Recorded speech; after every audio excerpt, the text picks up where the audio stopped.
ವಿಜಯನಗರದ ಗತವೈಭವ ಸಾರುವ 3 ದಿನಗಳ ಹಂಪಿ ಉತ್ಸವಕ್ಕೆ ಶುಕ್ರವಾರ ಭರ್ಜರಿ ಚಾಲನೆ ಸಿಕ್ಕಿದೆ.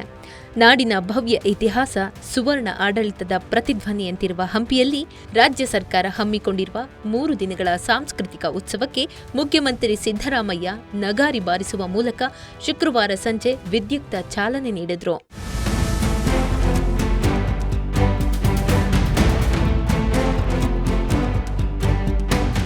ಭಾರತ ಕಂಡ ಅತ್ಯದ್ಭುತ ರಾಜ ಸಾಮ್ರಾಜ್ಯಗಳ ಪೈಕಿ ವಿಜಯನಗರ ಸಾಮ್ರಾಜ್ಯವೂ ಸಹ ಒಂದು. ಕೃಷ್ಣದೇವರಾಯನ ಕಾಲದಲ್ಲಿ ಅತ್ಯಂತ ಸುಶ್ರಾವ್ಯ ಸ್ಥಿತಿಯಲ್ಲಿದ್ದ ಈ ಸಾಮ್ರಾಜ್ಯ ಶ್ರೀಮಂತ ಸಾಮ್ರಾಜ್ಯವೆಂದರೂ ತಪ್ಪಾಗಲಾರದು.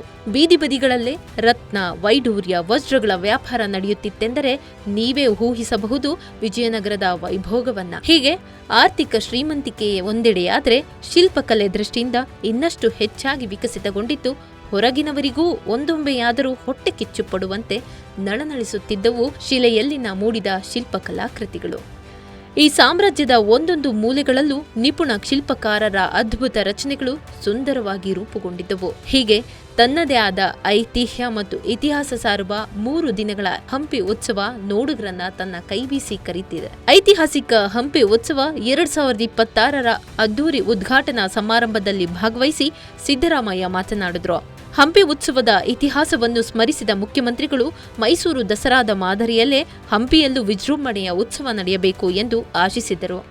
ದಿವಂಗತ ಎಂಪಿ ಪ್ರಕಾಶ್ ಅವರು ಕನ್ನಡ ನಾಡು, ನುಡಿ ಹಾಗೂ ಸಂಸ್ಕೃತಿಯ ಮೇಲೆ ಅಪಾರ ಅಭಿಮಾನ ಹೊಂದಿದ್ದ ಅವರ ಆಶಯದಂತೆಯೇ ಇಂದು ಈ ಉತ್ಸವ ಇಷ್ಟು ದೊಡ್ಡ ಮಟ್ಟದಲ್ಲಿ ಬೆಳೆದು ನಿಂತಿದೆ ಎಂದು ಅವರು ಅವರ ಕೊಡುಗೆಯನ್ನು ಶ್ಲಾಘಿಸಿದರು. ಇನ್ನು ಮುಂದೆ ನವೆಂಬರ್ 3, 4, 5ರಂದು ಹಂಪಿ ಉತ್ಸವ ನಡೆಸಲಾಗುವುದು. ಈ ವರ್ಷದ ನವೆಂಬರ್ನಲ್ಲಿ ಮತ್ತೆ ಉತ್ಸವ ಜರುಗಲಿದೆ ಎಂದು ಭರವಸೆ ನೀಡಿದರು. ಚರಿತ್ರೆ ಗೊತ್ತಿದ್ದರಷ್ಟೇ ಚರಿತ್ರೆ ಸೃಷ್ಟಿಸಲು ಸಾಧ್ಯ ಎಂದು ಹಂಪಿ ಉತ್ಸವದ ಸದುದ್ದೇಶ ಹಾಗೂ ಹಂಪಿಗಿರುವ ಗತವೈಭವದ ಬಗ್ಗೆ ಮಾತನಾಡಿದರು.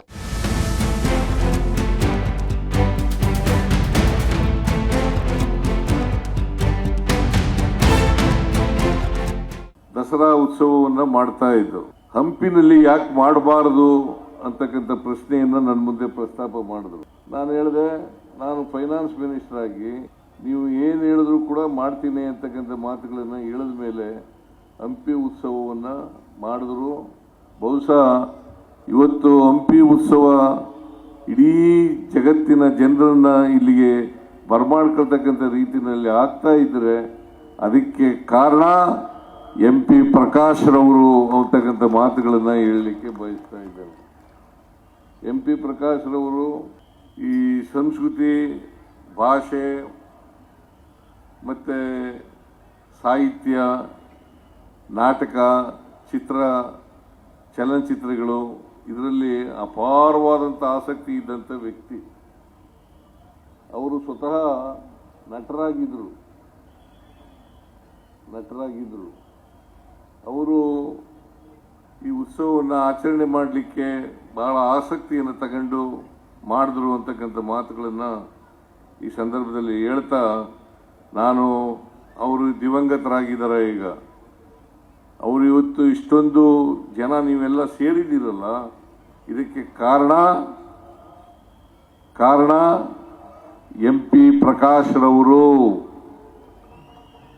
ಇವತ್ತು ಇಷ್ಟೊಂದು ಅದ್ದೂರಿಯಾಗಿ ನಡೀತಾ ಇದ್ರೆ ಇದಕ್ಕೆ ಕಾರಣಕರ್ತ ಅಂದು ಸಚಿವರಾಗಿದ್ದಂಥ MP ಪ್ರಕಾಶ್ ರವರು ಅಂತಕ್ಕಂಥ ಮಾತುಗಳನ್ನು ಹೇಳಲಿಕ್ಕೆ ಬಯಸ್ತಾ ಇದ್ದೇನೆ.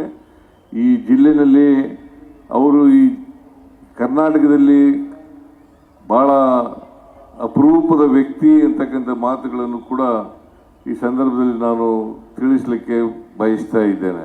ಇದು ನವೆಂಬರ್ ತಿಂಗಳಲ್ಲೇ ಮಾಡೋದು ಉತ್ತಮ ಅಂತೇಳಿ ನನಗೂ ಅನಿಸ್ತದೆ. ಆದ್ರಿಂದ ಇದೇ ವರ್ಷ ಅಂದರೆ 2026ನೇ ವರ್ಷದಲ್ಲೇ ನವೆಂಬರ್ ತಿಂಗಳಲ್ಲಿ ಈ ಉತ್ಸವ ನಡೀತದೆ ಅಂತ ಘೋಷಣೆಯನ್ನ ಮಾಡಲಿಕ್ಕೆ ಬಯಸ್ತಾ ಇದ್ದೇನೆ.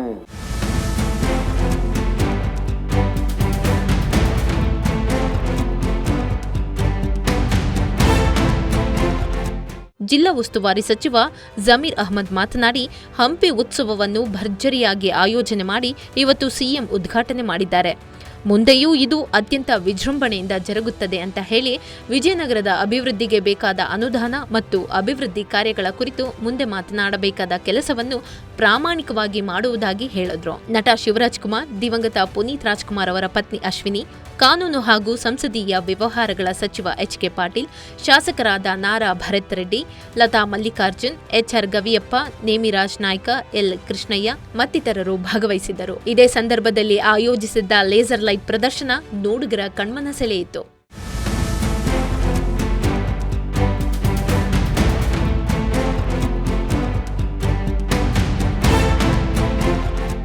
ಸರ್, ಹೊಸ ಜಿಲ್ಲೆ ಆಗಿದ್ದರಿಂದ ಬಹಳಷ್ಟು ಕಾಮಗಾರಿ ಕೆಲಸ ಆಗ್ಬೇಕಾಗಿದೆ ಸರ್. ನಿಮ್ಮಲ್ಲಿ 369 ಕೋಟಿದು ಮನವಿಯನ್ನ ನಾನು ಕೊಟ್ಟಿದ್ದೀನಿ. ಅದ್ರಲ್ಲಿ ಡಿಸಿ ಆಫೀಸ್ ಇಲ್ಲ ಸರ್.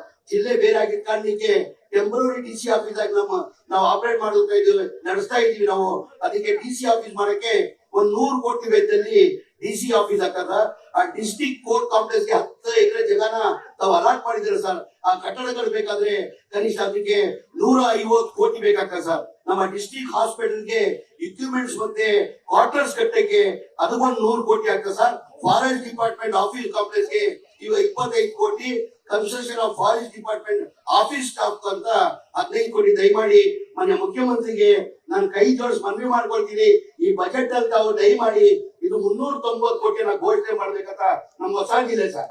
ಹೊಸ ಜಿಲ್ಲೆ ನನಗೆ ಒಂದು ಅವಕಾಶ ಮಾಡ್ಕೊಟ್ಟಿದ್ದೀನಿ. ಜಿಲ್ಲೆ ಸೇವೆ ಮಾಡಕ್ಕೆ ನನ್ಗೆ ಒಂದು ಅವಕಾಶ ಮಾಡ್ಕೊಟ್ಟಿದ್ದೀರಂತ ಜನರು ನನ್ನ ಋಣ ತೀರಿಸಬೇಕಾಗ್ತದೆ. ತಮ್ಮ ಒಳ್ಳೆ ಹೆಸರನ್ನ ನಾನು ತರಬೇಕಾಗ್ತದೆ. ದಯಮಾಡಿ ಈ ಬಾರಿ ಯಾವ ಕಾರಣ ನಮ್ಗೆ ಅರ್ಥ ಆಗ್ತದೆ ಸರ್. ಈ 5 ಗ್ಯಾರಂಟಿಗಳದು ಕನಿಷ್ಠ 55 60 ಸಾವಿರ ಕೋಟಿ ಆಗ್ತದೆ. ಅದನ್ನು ಮಾಡ್ಕೊಂಡು ಹೋಗ್ತಾ ಇದ್ದೀರಾ ಸರ್. ಬೇರೆ ಯಾವ ಮುಖ್ಯಮಂತ್ರಿಯಿಂದನೂ ಸಾಧ್ಯ ಇಲ್ಲ. ಏನಂದ್ರೆ 5 ಗ್ಯಾರಂಟಿಗಳಲ್ಲೂ ಈ ವಸತಿ ಮನೆಗಳಿಗೆ ನಾನು ಡೀಟೇಲ್ ಆಗಿ ಹೇಳಕ್ ಹೋಗಲ್ಲ ಸರ್, ಸಮಯ ತಗೊಂಡ್ರೆ. ಹಾಗಾಗಿ ಈ ವಸತಿ ಮನೆಗಳನ್ನು ನನ್ನ ನಿಮ್ ಕಾಲದಲ್ಲಿ 2.5 ವರ್ಷದಲ್ಲಿ ಸರ್ ನಾವು 80,000 ಮನೆಗಳು 4 ಲಕ್ಷ ಕೋಟಿ ಸರ್ಕಾರ ವತಿಯಿಂದ ನಮ್ಮ ಮನೆಗಳು ಕಟ್ಟಿದ್ದೀರಾ. ಬಡವ್ರ ಬಗ್ಗೆ ಕಾಲೇಜಿನ ಹಮ್ಮಿಕೊಂಡಿದ್ದೀರಾ. ನಾನು ಕೈ ಜೋಡಿಸಿ ನಿಮ್ಮ ಮನವಿ ಮಾಡ್ತೀನಿ ಸರ್. ದಯಮಾಡಿ ನಮ್ಮನ್ನ ಇದು ಬಜೆಟ್ ಅಲ್ಲಿ ಸೇರಿಸಬೇಕಂತ ಮನವಿಯನ್ನ ಮಾಡಿ